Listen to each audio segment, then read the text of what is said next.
Bonjour à tous. Aujourd'hui, on est le dimanche 28 juillet 2024 et je suis venu un peu rendre visite au Kapal pour voir l'activité de pêche. Comment ça se passe exactement? Est-ce que les Gabonais peuvent vraiment s'en sortir avec ça? Comment ça se passe? Comment s'organiser? Un petit reportage là, vlog du jour. Voilà un déchargement que vous voyez là. On voit déjà qu'il y a beaucoup de communautés étrangères qui sont à la réception de poissons. Mais bon, rien n'exclut cela, mais je vais voir un peu comment c'est organisé en fait. Je vais essayer de bien comprendre l'activité.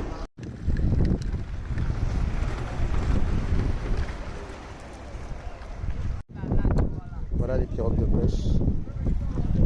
Ils ont déjà des congélateurs, comme vous pouvez voir, pour stocker. Il y a des jeunes, il y a beaucoup de jeunes. La plupart, c'est des communautés étrangères. Bon, du coup, vous allez assister au débarquement du poisson. On va voir comment ça se passe.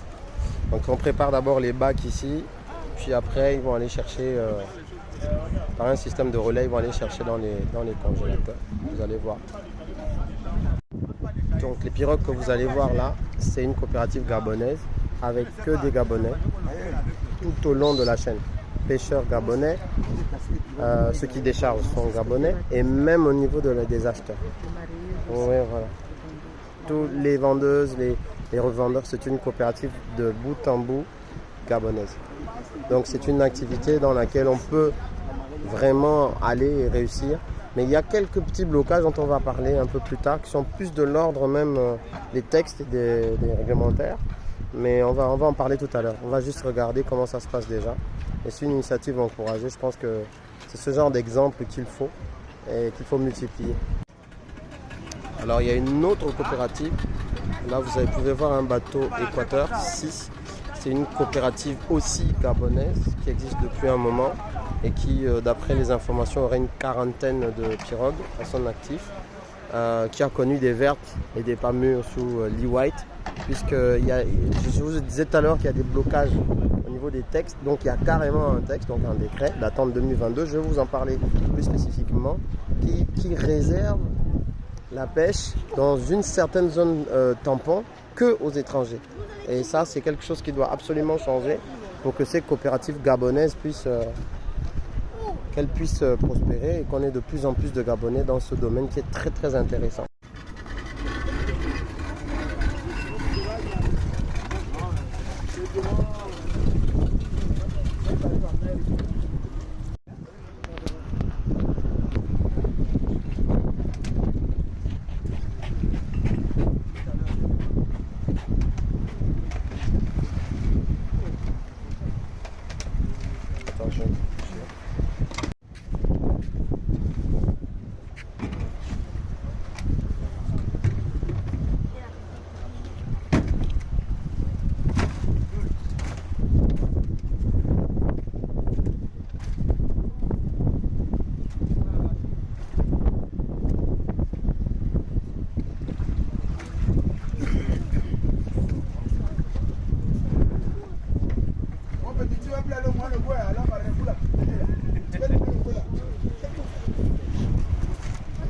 Et voilà, il y a une grosse brique, ça décharge proprement.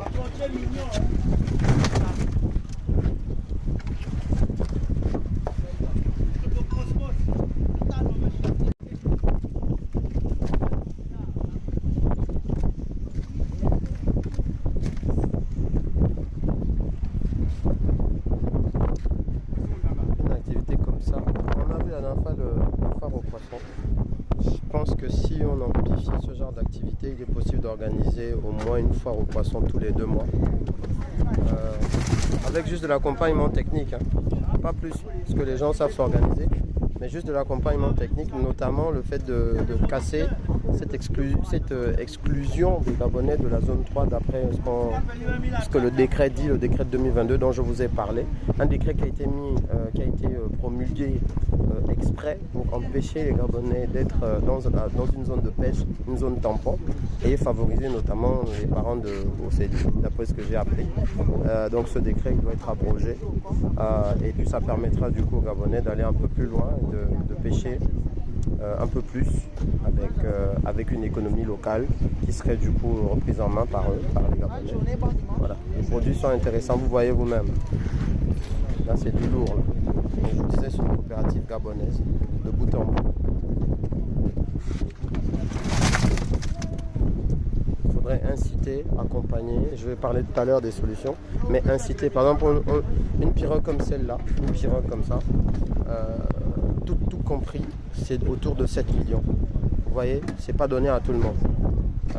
Et puis en plus, les moteurs Yamaha, d'après ce qu'on m'a dit, ici c'est ce qui est privilégié. Je ne sais pas si c'est exclusivité, mais en tout cas, quasiment toutes les pirogues ont les moteurs Yamaha.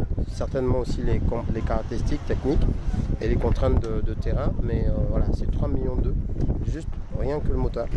Et après, l'aménagement du bateau, enfin de la pirogue, ça nous amène vers les 7 millions. Donc il faut accompagner, il faut soutenir, il faut pouvoir subventionner, encadrer, voilà, et permettre de plus en plus de Gabonais d'être dans ce métier, dans ce domaine.